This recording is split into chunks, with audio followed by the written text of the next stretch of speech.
Hello guys! For today's video, magtutour tayo ngayon dito sa Cebu. From airport, ang first destination namin is dito sa Sirao Garden.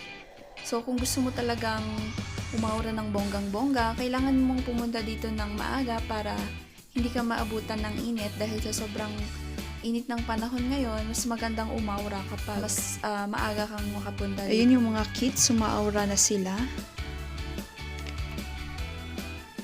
And then, dito sa may kamay-kamay, maraming pila na gustong magpa-picture.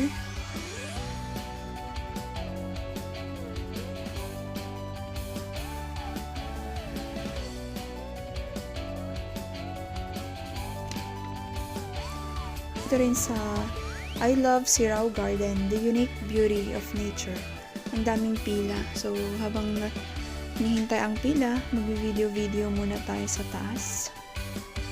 Ayan, may mga magaganda pang mga bulaklak.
At pagkatapos ngang umaura sa Sirao Garden, our next destination dito sa Temple of Leia. Yung structure nila dito is inspired from a World Heritage Site, the Parthenon of Greece. Kaya feeling mo talaga nasa Greece ka. Matatanaw natin dito ang city kapag nandito nga sa Temple of Leia. And of course, yung entrance nila is kapag weekdays, 120, kapag weekends is 150 pesos.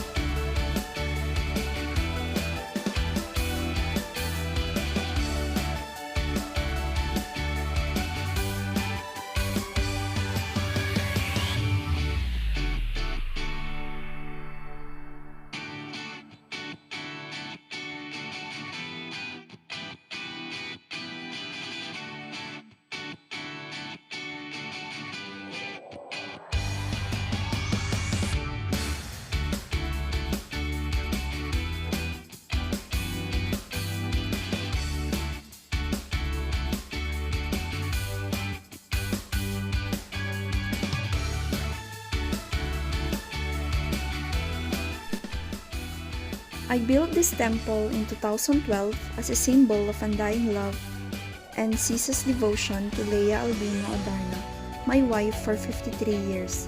In honor of her lifetime passion, Leia's collection of antiques, books, special objects, and memorabilia amassed from our foreign trips are enshrined and well preserved inside the 24 chambers of this temple. To erect this grand edifice, I cut the top of a mountain where it now gracefully rises. The classic and striking architectural design of this temple took its inspiration from a World Heritage Site, the Parthenon of Greece, an important monument dedicated to the patron goddess Athena and admired for more than 2,500 years. Using advanced construction technology, this temple is built to withstand the test of time and it's hoped to retain its grandeur and beauty in the next 3,000 years. Teodorico S. Adarna Jr.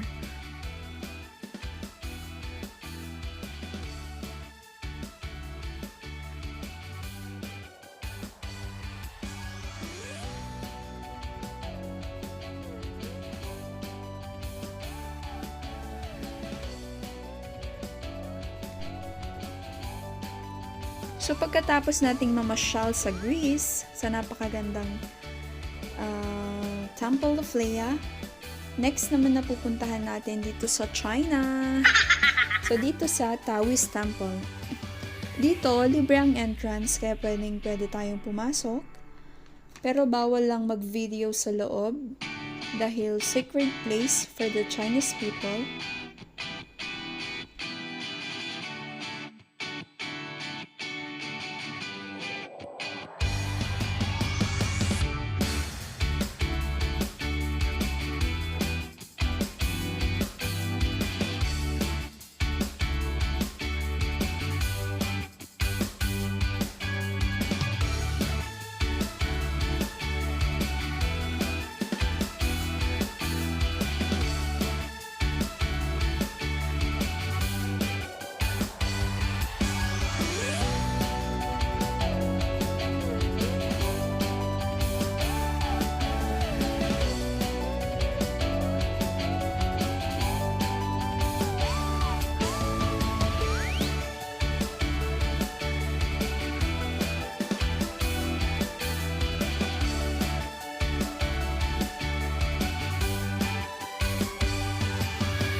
So after ng Heritage of Cebu Monument, next stop natin dito sa Magellan's Cross. At dahil lowbat na ang cellphone, hindi na kinaya mag-video kaya picture-picture lang muna tayo. And kung may Fort Santiago ang Manila, may Fort San Pedro din ang Cebu. Sayang nga lang, hindi kami nakapasok sa loob kasi holiday, kaya close ang Fort San Pedro.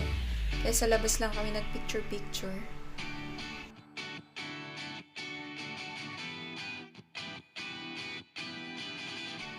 At ayun na nga, sa dami ng napuntahan namin, sa dami ng napasyalan namin, nakakapagod na rin at nakakagutom. Kaya pumunta kami dito sa Lavie para kumain.